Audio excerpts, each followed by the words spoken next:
but you almost didn't put Dolly in the song, right? Did you almost do another female artist who that you told love? you that? I have my ways. Oh man, were you in London? No, I'm just kidding. Yeah, so we almost put Shania, mostly because Dolly Parton, and God bless both of those women. I love those women. They have inspired me to my core. The intersection of good drinks, good music, and good times. This is Hops and Spirits Bar Conversations. Happy Memorial Day weekend. I know it may be over by the time you listen to this, but I hope you had a great weekend. Hope you got to hit the pool. Maybe you got to spend some time with family, friends, and just have a good time. Or maybe it was just a relaxing time. No matter how it went, I hope it was well. Got a great episode for you this week for our conversation. It's country artist Madeline Edwards. She'll be at Railbird this weekend in Lexington. Hopefully you can get out to see her. Up next, though, our grilling series continues with Allison Settle and some new ideas for the grill. Enjoy. Did you know Hops and Spirits is more than just this podcast? Check out hopspirits.com for our latest episode release, past episodes, interviews with interesting folks in the alcohol industry, and so much more. Just go to hopspirits.com. Feel free to wait until this podcast is done. Back again here on Tasty Notes, fresh off of, I think, a night at Feast in Lexington. She's got an exciting week ahead of her here when this episode drops because she'll be on Beat Bobby Flay this Thursday. Welcome back, Allison Settle. Hey, thanks for having me again. Absolutely. And I forgot all the other fun things you do. You're a 2022 James Beard Best Chef semifinalist, Sullivan University brand influencer, and you can also find her pop-up events assemblage around Greater Louisville. So you got a few things going on, right? Just a few. I'm just kind of dabbling, kind of seeing. Yeah, when it rains, it pours, brother. I just take every opportunity I can get. Well, and we appreciate your opportunity to teach us a few things as well. And I'm excited because we've been doing this kind of grilling series. And I'm wondering if you've got any new ideas, because we've talked about craft beer and grilling, which I think goes hand in hand. Even cocktails and grilling, you can make that go hand in hand. But what about just some new ideas for us that have maybe done it all or think we've done it all? Well, if you have done it all, then I may not be able to offer much, but I have a couple of things that I'm particularly passionate about that I would love to share. So my fascination, and I'm not sure I've shared this on the podcast before, but my current fascination actually has been for a couple of years is Korean food. Like I've really zeroed in on that as being probably the most like me, like Asian food that I'm aware of so far that I've tried. Obviously, I've never been, and I live in America, and I can only do so much, but lots of research, lots of shopping and recipe hunting and creating dishes in my own home as best as I know how. So for me, this is something that I do multiple times during the summer. I don't have a gas grill. I don't really like gas grills, to be honest. I think they're super convenient, obviously. But for me, I just have like an old Webster. It's not old, but like the classic like Webster charcoal grill. Like there's nothing to it. There's no little red top, pull it off. Pull it off. Mine's a little fancier. It's got the temperature reader and all of that. But yeah, I just get like real hardwood lump charcoal. I started in the chimney, the charcoal chimney, dump it into my grill. And then for people that are in the Louisville area, I always go to either Red Hog. I prefer to go to Red Hog for my meats. I'm always going to get, for this occasion, for a Korean barbecue summertime grilling experience, I'm always going to get pork belly. And I'm probably going to try to get like a dry-aged ribeye or something like that. So basically like the fattiest or just honestly your favorite cuts of meat. And then, again, if you're in the Louisville area, or if you're not, go to your local Asian market. Bonus if it's more Korean-based. A lot of those stores will have house-made banchan, so Korean side dishes. They'll have the typical accompaniments like lettuce wraps or perilla leaves. And you can marinate these things in gochujang, which is the fermented chili paste, or doenjang, which is the fermented soybean paste. And this, honestly, the possibilities are endless. And if you're ever interested in learning more about any type of cuisine, honestly, like YouTube is the best resource. I cannot tell you how many hours I've spent just So it was for actual research when you were on yeah. YouTube. Yeah, no, I mean honestly, it's probably a problem, and I probably should get rid of YouTube at this point. But it honestly is like very current. Like I'm watching videos that were created by, Korean chefs in Korea, 2 days ago. And I get those experiences and get to understand like the reasoning and the culturing behind it and all of that. So go to your local Asian market, ask them. Don't be scared. Like they probably are excited to want to teach people about their food, or or would just be able to direct you to things that are typical for Korean barbecue at the very least. Get your favorite cuts of meat, watch a couple of YouTube videos, and then start your charcoal grill and do these light sears on slices of meat, and then you put it in a piece of lettuce with maybe some rice and some pickled onions or kimchi or anything of the sort that you like. Samjang is a typical dipping paste, which is sort of a mix of gochujang and doenjang. And then you can also do it's really typical, really, really basic is sesame oil with salt and pepper in it. And you don't even season the meat before you put it on the grill. You don't have to. You just grill it so that it's juicy and cooked through, not totally rendered out, not dry. You want it to just be cooked through, and dip it in that sesame oil, and it's just like the best piece of meat you've ever had. Like it really defies logic. It's worth more than the sum of its parts. And Japanese culture has a similar style grilling technique. They use different flavors, and it's more, miso, soy sauce based. In Japan, they're going to use a lot of, A5 Wagyu, whereas in South Korea, you're going to use Hanwoo beef, which is something that is not exported. So that's something that we'll have to wait until I can go to Korea to experience fully, but really invest in the quality of your meat. Don't just go to Kroger and pick up that like 1/4 inch slab of whatever ribeye. Like invest in a local butcher shop wherever you are. Go somewhere else that has reputable meats like Whole Foods, or if you don't have Whole Foods, sometimes you can call in to places like Kroger or JC or anything like that and ask for specific cuts ahead of time, and they can do that for you. So you can really experience a really tip-top fine dining experience in the comfort of your own home with a charcoal grill and a grocery store trip. It's just that simple, right? Yeah, yeah. And like a typical accompaniment with these things is going to be like soju or sake, which are both forms of rice wine. Nami, the Korean steakhouse, Edward Lee's restaurant, just opened up here in Louisville, and I was really excited to see that they actually carry makgeolli, which is a lower ABV, sort of unfiltered but still fermented rice drink, and it's like almost opaque, milky white and sweet, and has like this really delicate coating, comforting mouthfeel. So if you can go to Total Wine or anything like that and pick up some of those things, you can look into, sake, like Japanese beer and sake culture, or Korean soju and beer culture, which is very social and very about eating and going to multiple places and trying different things. Like I feel like here in the States, sometimes we get locked into this, like we're drinking here and food is secondary. Whereas there it's like us being together is primary, and then food is secondary. And then we're also just having a blast and drinking together. So just try and like pair your foods more intentionally with whatever is most culturally significant, liquor and spirit and wine and beer wise, I think. Like really try something new. There's like a wealth of knowledge out there. I was going to say, it sounds so simple, something that most can do. And if you live in a decent sized city, I think you can find an Asian market. I know here in Lexington where I live, there's a couple.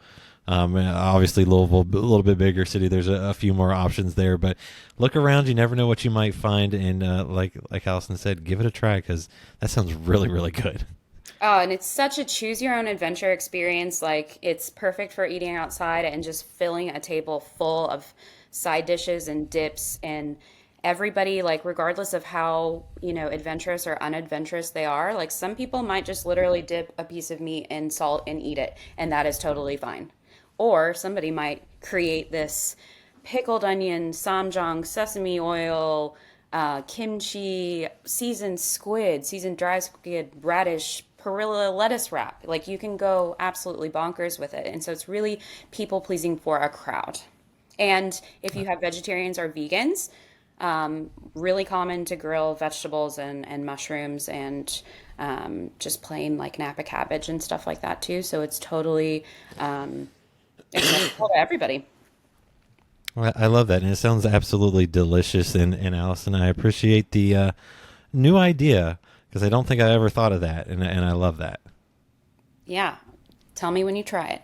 I bet you're going to love it. Check out Hops and Spirits on social media at Hops Spirits, all one word, on Instagram, TikTok, Facebook, and Twitter. You can also find Hops and Spirits on YouTube and at hopspirits.com. Joining us here for our conversation, she's a country artist, songwriter. Her debut album, Crashlanded, dropped in the fall, and she's out supporting it now. Let's welcome in Madeline Edwards. What's up, Jonathan? How are you? I am good. It's always good when I get to talk to someone that's already made me laugh and smile before I even hit the record button. So I think we're going to have It's fun. because you have me drinking at noon, so that's, I owe it to that also, so. Well, there we go. It's fun to have conversations, and we'll get into where you're from and some of your roots. I know part of them are in California, so I found a little Rod and Hammer slow steels out of California, which is cut with ocean water, Pacific Ocean water. So that's what I'm having. Love it. You got anything good? Well, right now I'm drinking Casamigos Reposado because I just love it. But also I was given, let's see, Nuevo. I don't know how to say it. I'm saying it totally wrong, but I got it as a Christmas gift. It's also a Reposado that I will be trying at some point today. So I like it. See, I never got into the tequila a whole lot, but I think that's because I did it wrong. Blancos were about all I had. Then I realized Reposado's nice, and Añejo's even better. Oh, yeah. where you get those actual flavors. For sure. I mean, I did it wrong. Oops, there you go. It's sliding down on my phone. I tried it, obviously, when I was younger, I was an idiot. And, of course, I would drink tequila like a freaking crazy person and be like, this is the drink to go out and party on. And so I'd be like 21 out in these Houston streets, just like taking shots of Jose Cuervo or whatever the crap was around me, and then wake up the next day and think that I died. But now it's the most perfect sipping drink, I think. Any type of reposado, añejo. I'm also a massive mezcal drinker. I love mezcal. There's not a whole lot of people I've noticed that really like mezcal, so I'm kind of a tequila snob in that sense. But yeah. Hey, there's nothing wrong. So I've had some mezcals. I've got a few on the shelf. They're smokier, so they're different. They're definitely not a tequila. Yeah. But they bring a whole new set of flavors. People want to put them in the same family, but they don't understand they're very, very different. Well, I think I read when I was talking to someone, it's like whiskey and bourbon. Mm-hmm. All bourbons are whiskeys. Not all whiskeys are bourbon. Right. Tequila is technically a mezcal, but it's not the same. No. It's like close, but no cigar. So I'm guessing that's more of your go-to. You're not going to have a whiskey or anything like that for the most part. You're going to stick in the tequila mezcal world. I'm kind of a tequila mezcal world. Yeah. If I'm recording like one of those country songs that is just like, man, tequila's not going to cut it today. I need a good glass of whiskey. Everyone in my band and on my team are massive whiskey, bourbon drinkers. So I always refer to them in terms of, what I should be drinking in those studio settings. But most of the time I'm kind of like, I'll just pour a little glass of mezcal and it's kind of the same smokiness anyway. So let's go with that. Absolutely. Now, I've asked this to some, and some of them are like, no, maybe I'll do it before I go out on stage, warm it up a little bit. Are you one that has a drink before you go out, or is it with you on stage, or are you trying to stay hydrated? It's a little bit of both. Of course, I spend like the full day getting really hydrated when I can. If I'm not, pissing every freaking 10 minutes, I try to drink a gallon of water a day if I can. But it really does warm up the voice. So sometimes I'll take like a shot of tequila before I go on stage, and the burn of it is like, oh no, we're in this baby. We're in it and we are ready. And then sometimes I'll bring a drink with me on stage, which I never end up drinking anyway, because I'm so in the moment. A lot of people will make fun of me, including my band, and be like, why do you take a drink on stage if you never drink it anyway? But, I love cheersing the crowd. I love showing them that we're having a good time and we're all here to enjoy really good music with each other. So even if I take one drink on stage so I can cheers the crowd, I love being able to do that. Well, I was going to say, at some point, you will drink it at some point, right? I'll take it backstage with me after the show. I'll drink it then. Yeah. Yeah, and like I said, you're from California originally, then you moved into Texas. What impact did those two places kind of have on you musically, personally, and so forth? Yeah. So obviously, California and Texas are totally different. You wouldn't know that because there's so many Californians moving to Texas now. It all seems the same. But, California and Texas are two completely different states, geographically, politically. They're so different. It's given me such a beautiful perspective on life in terms of writing music. I feel really blessed and lucky because I feel like I lived in two separate states with two completely different groups of people. So when it comes to songwriting, I feel like my perspective isn't totally skewed in one way or another. I feel like I have a very empathetic, loving, gracious way of writing. I'm a uniter with my music, so I love being able to like pull people in from all different types of, all different walks of life, and realize that at the end of the day, we're all human. We all, enjoy good music. We all enjoy a good drink or two. Like we're all on the same playing field here. I feel like music's a really great equalizer in that sense. It kind of shows us that we're all the same. And so, obviously both of those states impacted me in the sense that, the culture of it, the LA art scene, the LA music culture. I was in Santa Barbara with my family when I was born and in my, younger years. And so a lot of the jazz influence on the West Coast was a massive influence on how I write music now. And then obviously Texas has such a kick-ass culture.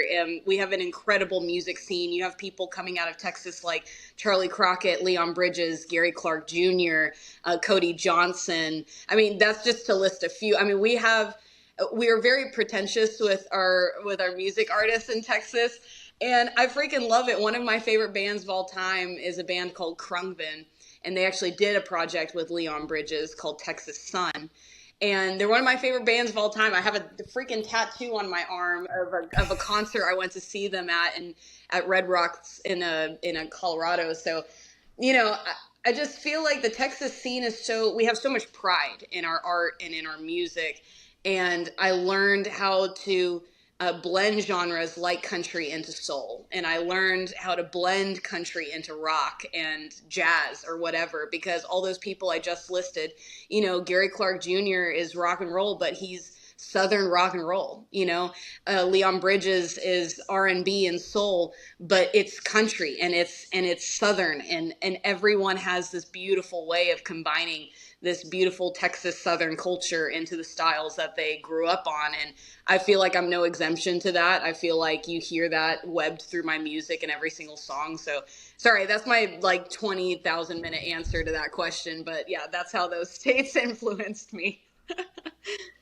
Well, and that kind of goes, you kind of answered it too. Like you have a wide variety though of musical influences, obviously. And as I've talked to folks, and one thing I've learned is good music transcends all genres. If it's still a good story to tell, It doesn't matter how it's shared, it's still going to be good. Yeah, for sure.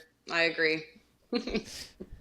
And then, so, I mean, with, all those different influences, were there some that kind of stood out that just always have stuck with you that not that you want to emulate, but just that you kind of looked up to or just loved what they did? Yeah, I mean, it's all over the board. I was obviously, when I was younger, I was way more into jazz than I was into country when I was younger. I got introduced to country a little bit later on. I was probably like 6 or 7 when I was introduced to country music. And, when I was really, really young, I loved like Miles Davis, Etta James, Ella Fitzgerald, Aretha Franklin. I freaking loved the powerhouse women in soul and jazz. And then obviously when I was a little bit older, the country we were listening to in my household were Shania Twain, Alan Jackson, older Keith Urban. We listened to a lot of Keith Urban in my household. And then obviously I wasn't, I was young enough to where Chris Stapleton was circulating with his band. He was doing solo stuff. And so I actually did kind of grow up on Chris Stapleton.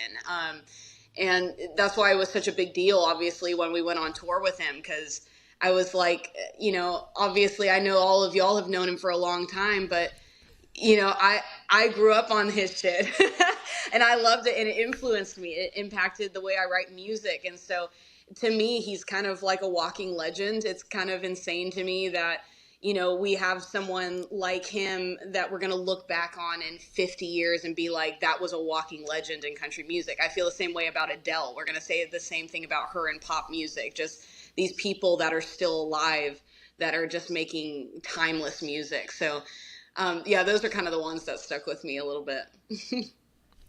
Well, and I was gonna say you got to go on tour with Chris, and I think I read too where not only is it cool to kind of see how these folks just do it, to go out on a huge stage on a stadium tour and rock huge crowds, but like I think you took away also how he finds time to balance personal life and music and how big that can be too. Yeah, for sure. Yeah, Chris, man, he is like such a perfectionist with his music, and it's the most amazing, beautiful thing to watch. And I get really obsessive about my music being perfect, and I get into these crazy headspaces where I'm listening to demos like nonstop for weeks on end.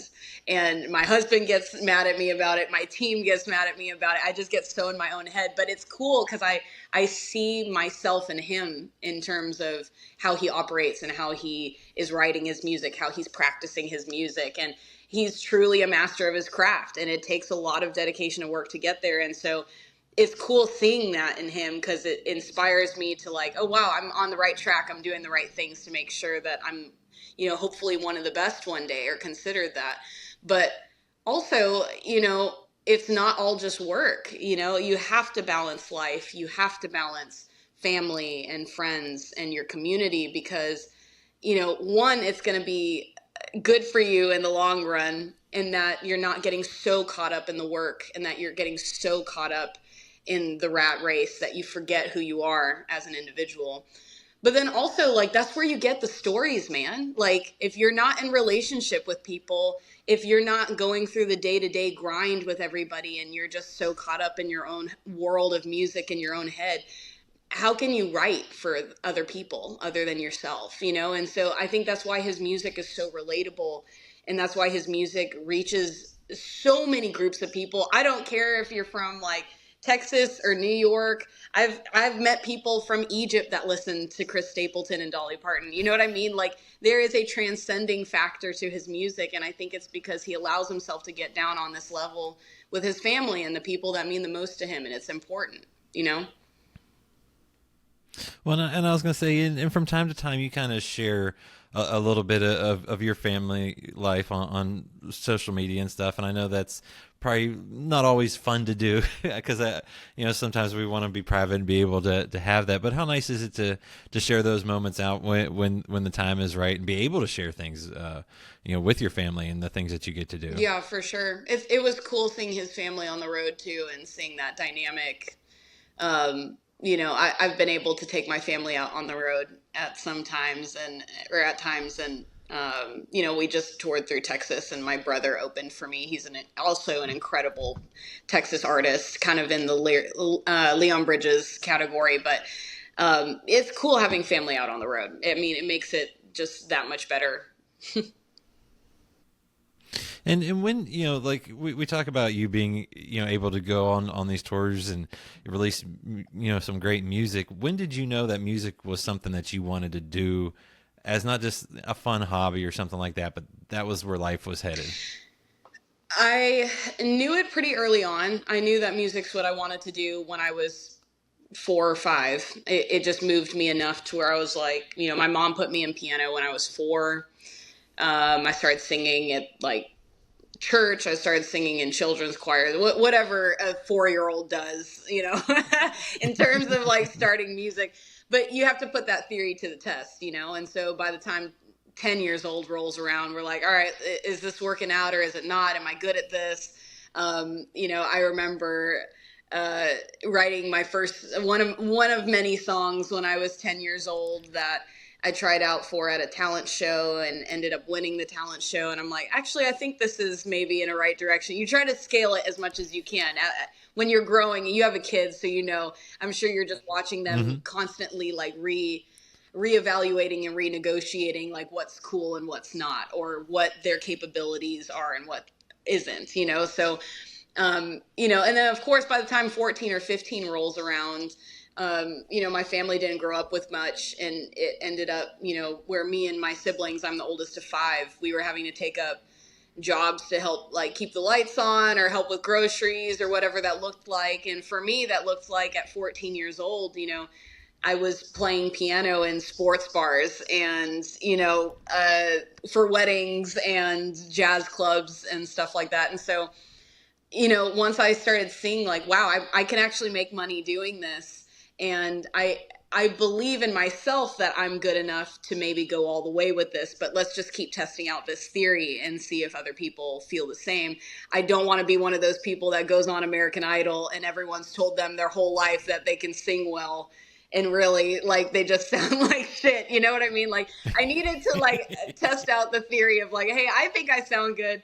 Is everyone else on board with this? Okay, cool. So, I feel like it's just a continuing thing, and I wish I could say it was different today, but sometimes I write songs and I'm like, I think this might be the best freaking song in the whole world. And then other times I write a song and I'm like, I don't think I need to be a musician anymore. And I think we all do that. It doesn't matter if you're in music or accounting or finance or whatever, like we're all doing that. Well, and I love it too that you've basically been writing songs your whole life. Like, I mean, was it, when you think back, is it weird that you're like, even at like 10 years old or younger, I wrote songs? Because not everyone has that thought process. It's one thing to maybe sing some other person's songs, but it's another to write your own thoughts and share what you're seeing in the world. Yeah, it's crazy. I don't have many conversations with people that knew exactly what they were going to do at 4.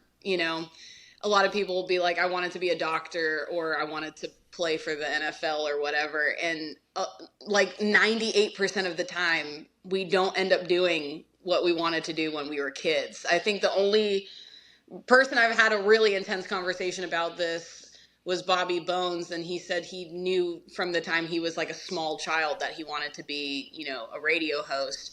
And I mean, that might be the same with you too, but it's rare when you get to like actually do what you said that you wanted to do when you were a kid. It's freaky. But it seems to be working out okay. Yeah.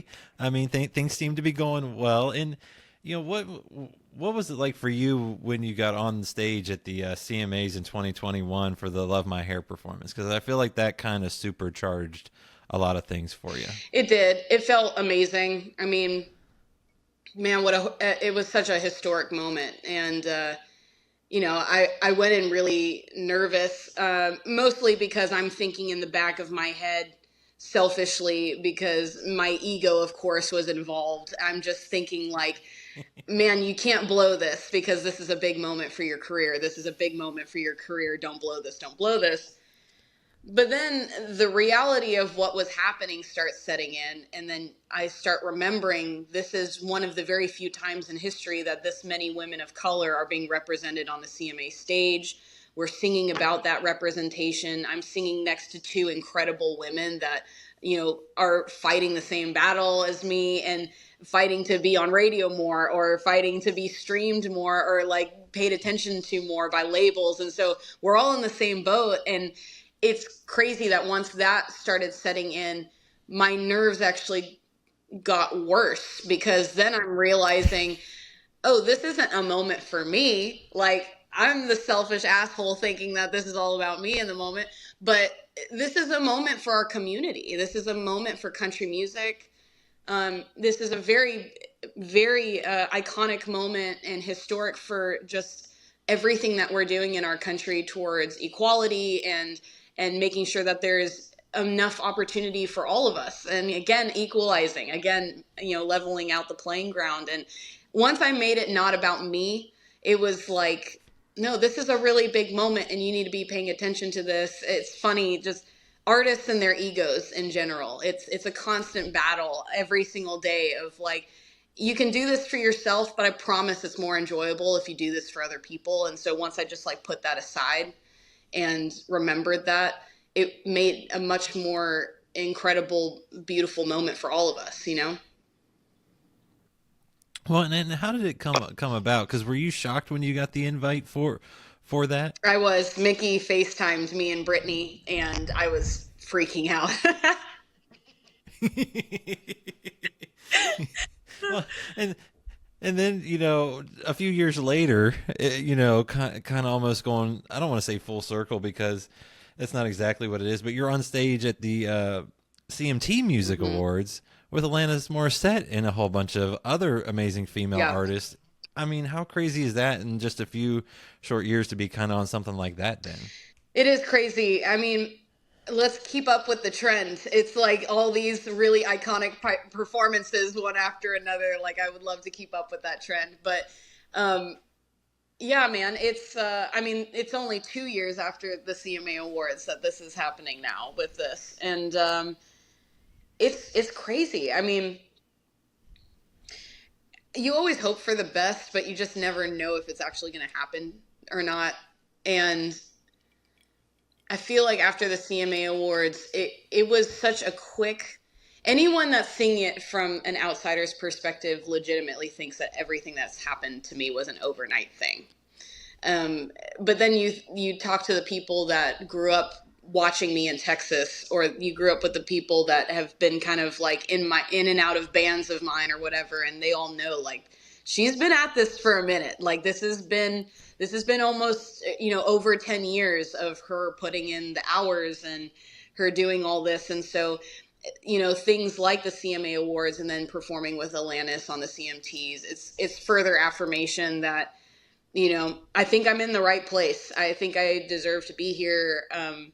I've put in a lot of work, and I try to stay, as grounded as I can. My team and my family do not allow me to not stay grounded. Anytime they see anything get a little bit out of place, it's a smack alongside the head. But, I just feel really grateful. There's no other word for it other than grateful. There's not many people that are allowed chances like this, and I just want to make sure that every single time I get even one chance, whether that's CMAs, CMTs, going on the road with Stapleton, doing my first record, getting signed, whatever, it's like I'm not here because I got lucky and something went viral and it happened to me really fast. I want to show you that I've put in the work to be here. Well, and I was going to say, I'm guessing some of that affirmation, knowing that you belong and that you're on the right track, doing the Opry, doing your debut, and then getting a standing ovation afterwards.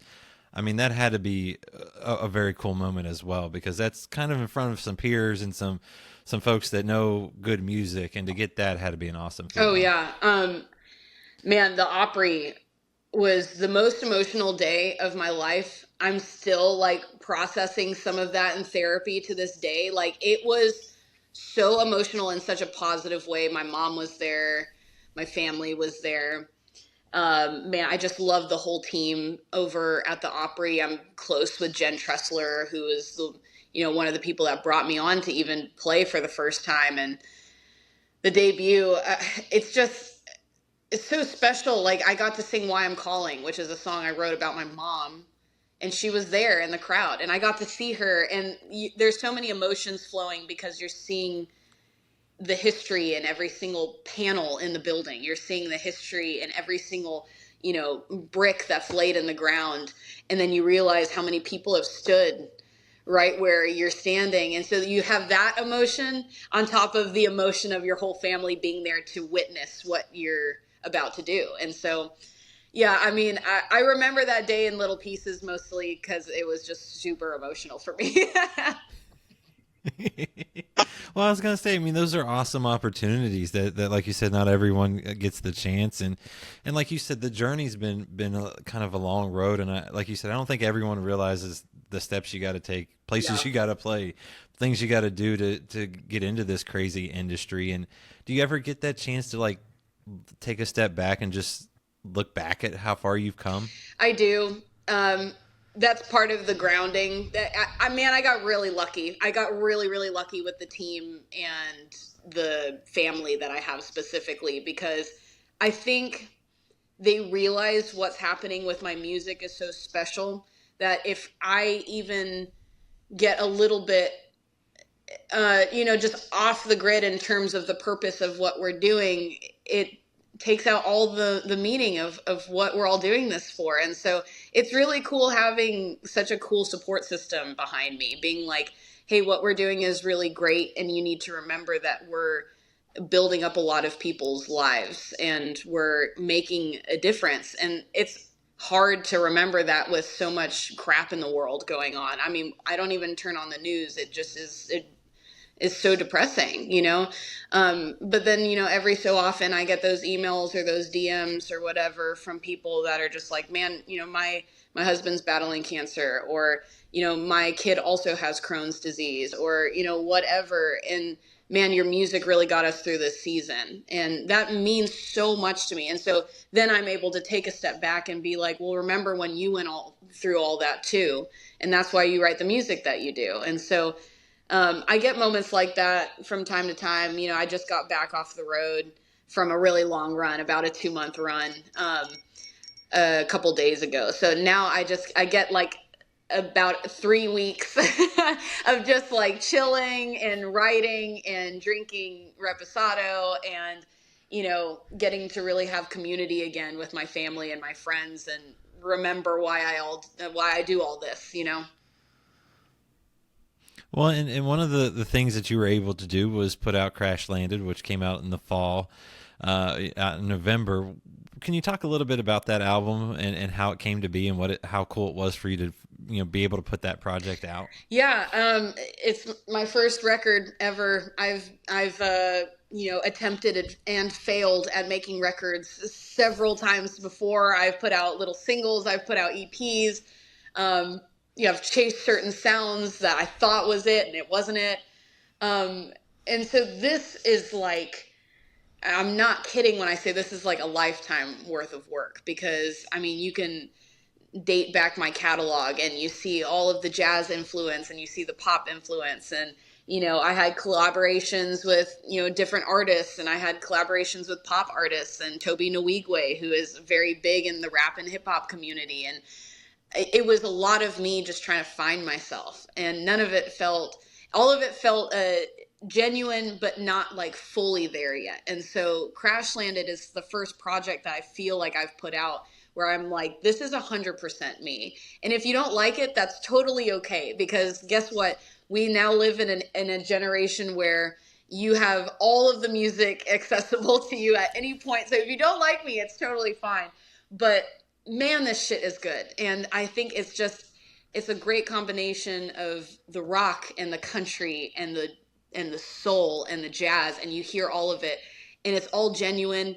None of it sounds out of place. I feel like all of it is extremely cohesive with each other. And I was worried about combining that many genres into one album, because it could come off sounding like I don't know who I am. I know what it would sound like if it got too far in that direction, but then I have this beautiful guiding light of these artists like Chris Stapleton, like John Mayer, like Norah Jones, who managed to, cross genres like that very successfully and make brilliant records. And so as long as I kind of kept aiming for that North Star, I knew it was going to be successful. But Crashlanded is one of my life's works that I'm most confident about.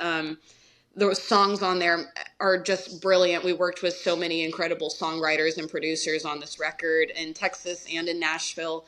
The songs on there it's the hero's journey, man. I was really inspired by Star Wars. I'm a massive Star Wars fan. Anything that, replicates the hero's journey or the heroine's journey, I'm all about that. And so I love that you have these, heroic moments on the record, like Crashlanded, or The Wolves, or Spurs, where it's like, man, I'm strong and I'm independent and I'm confident, and this is what I had to get through to get there.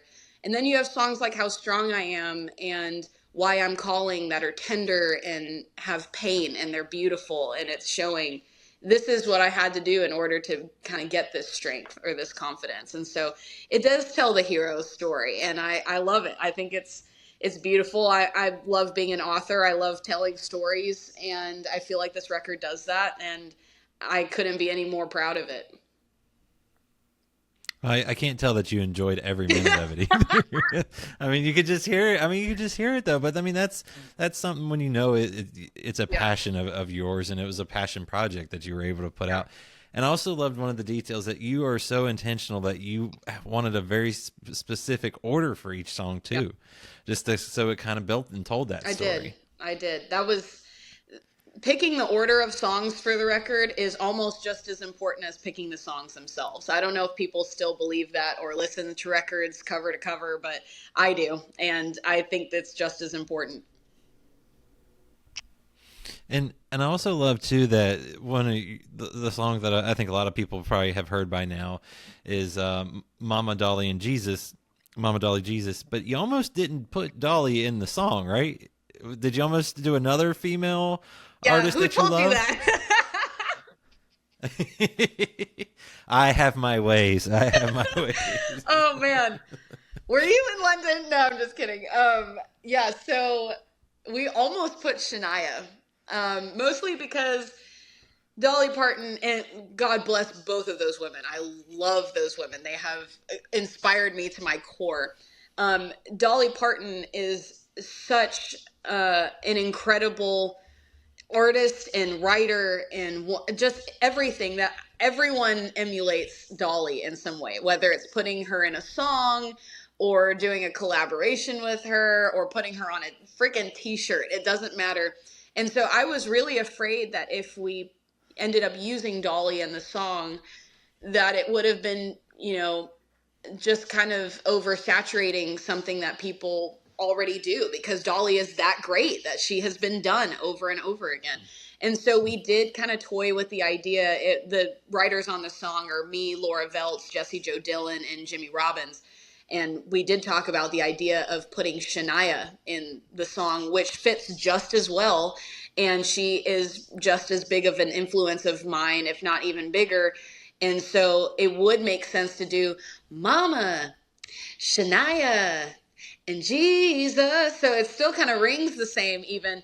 But when we were talking about the real meaning of the song and just kind of, Shania is a few years behind Dolly. And Dolly has really secured this untouchable, almost immortal saint status in our society. And so it kind of almost made more sense for the storyline to put Dolly than Shania, but we almost did Shania instead. I mean, it's a great song. I mean, you've got some amazing songs on that album, and it's so fun to listen to it. And when you're getting out there to perform some of those songs, whether it's from that album or other songs, is there one that you just love more than others? Not that you're supposed to have like a favorite child, but I mean, I feel like everyone kind of does. Is there just one song that you love to perform on stage? Yeah, can I cheat? Can I give you at least two? Okay. We'll go with two. Okay, so Hold My Horses goes so freaking hard. Hold My Horses is one of those songs where, especially if we're at a festival or we're opening with other people on the bill or whatever, whether I play it solo or acoustic or full band, doesn't matter. I look side stage and there are tons of other artists and musicians watching because they're like, holy shit, this is amazing. Who is this girl? Or we already know she is and we just wanted to hear the song. It goes so hard and it has no business going as hard as it does, but it does. We usually open the show with Hold My Horses. And so it kind of sets the tone from the beginning that we're here, we mean business, this is what we're doing, let's go. Also, The Wolves, man, that song has been such a dark horse on my record. It's one that I didn't know was going to perform as well as it has. And I'm so grateful that it did because I always was a believer in that song. But it has almost outperformed all of the other songs on the record. And it is amazing. I love seeing people, freaking, oh my gosh, one of the basketball players for the Miami Heat just posted about it this morning. And it's crazy how much that song inspires people. I see people, putting that song behind their workout videos or behind, them, cooking in their kitchen or whatever. And it's just amazing that so many people feel inspired by that song. And it's such a simple message, which is why I didn't know it was going to do as well as it did, but it really has resonated with so many listeners. And I love playing that live. It's one that I love playing. If I'm able to love it, playing it acoustic or solo and playing it with a band, that's how I kind of determine what my favorite songs are to play live. Well, I was gonna say the Wolves has been on one of my playlists for I can't remember how long. So no, I get that one. And you co-wrote every song on the album. Was that just something that you've just always done? And what's that like to be a co-writer and work with other folks? Yes, it's something I've always done. I mean, this. I've written since I was 5 years old. But it's amazing. I love I'm not one of those artists where like you can just come into a room and pitch me a song. Like I have to have a piece of myself, unless it's one of those songs where it's just like a once in a century type song. Most of the time I love being a co-creator on it. I'm really hoping with this next record, with album 2, to potentially be a co-producer on it. Like I'm a born writer. I'm a storyteller at the end of the day. And if it's not writing stories through music, I love writing novels. Like I love writing books and, sci-fi fiction and whatever. So, I mean, it's so much embedded into who I am that it would be very hard for me to not have a hand on writing or producing the record to any extent. So you're a creator no matter how you look at it. Definitely. And you touched on this too when you're talking about going on stage and opening and kind of kicking things off with Hold My Horses. I know you're kind of about to hit festival season. I know where I'm based out of in Lexington, Kentucky, you'll be at the Railbird in June, and then you kind of hit a whole bunch. What's it like doing a festival versus like going on tour and stuff? How different can that kind of be? The festival season, so this will technically be kind of my first official festival season. I'm still slightly new to touring. I mean, I know that I did a bunch of the Texas circuits. I played so many Texas venues growing up, but I never really expanded outside of Texas other than like New Orleans or somewhere really close.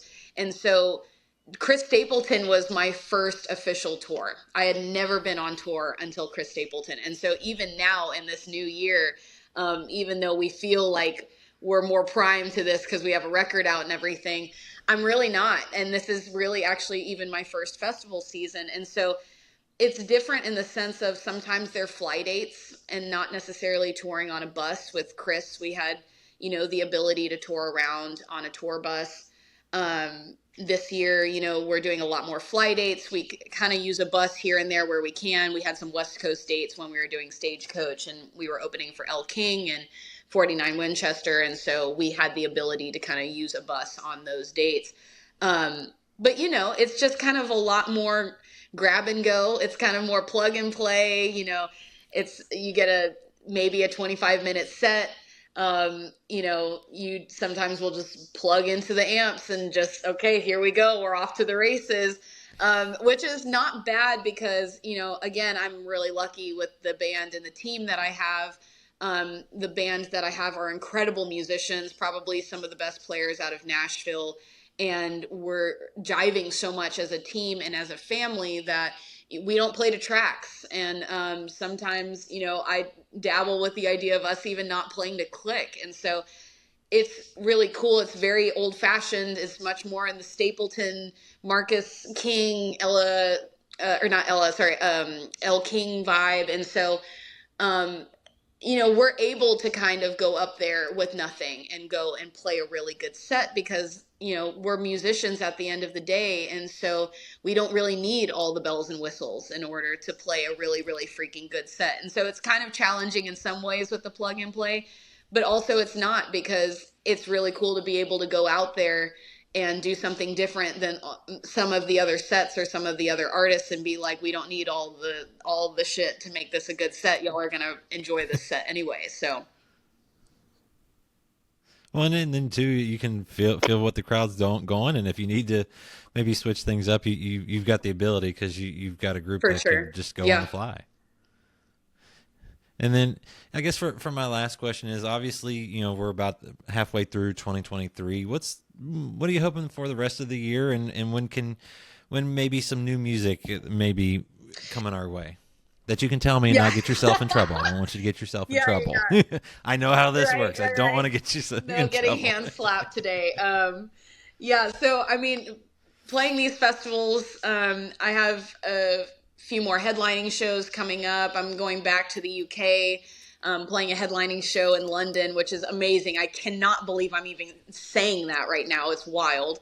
Have a headlining show in Atlanta. And then just playing the crap out of this record. I still believe in it. It's such a great project and it performs so well live. But in full transparency, I am, I have 2 feet in right now. I have 1 foot completely in Crashlanded and promoting the crap out of this record and touring it and doing all of that. But also, my head is also in record 2. And so every single time I come back home off the road, I'm writing towards record 2. I'm writing towards singles, maybe doing some collabs with other artists, who knows? And so it's a great balance right now. Honestly, it feels amazing being on the road and being fully immersed in the Crashlanded record, but then coming home and taking a break from that record and being fully immersed in album 2, so that, each I come back to and I'm very fresh. So that when I go back out on the road, it's easy to be immersed in Crashlanded because I just had a whole 3 weeks at home writing for the new record. So, I mean, I'm hoping to have, either a single out or even, some Christmas music that's kind of alluding to what the sound will be for the new record. And we're working on some of that right now. So I don't know. It's going to be a really cool year of just having a hand in both, honestly. And having fun and creating and folks, if you haven't, I highly recommend the Crashlanded album. It's so worth it. And if you get to see her out at one of the festivals, you will be, I think, truly it'll be a great time. I don't know how else to put it. And I appreciate you sharing a drink with me, sharing some stories with me.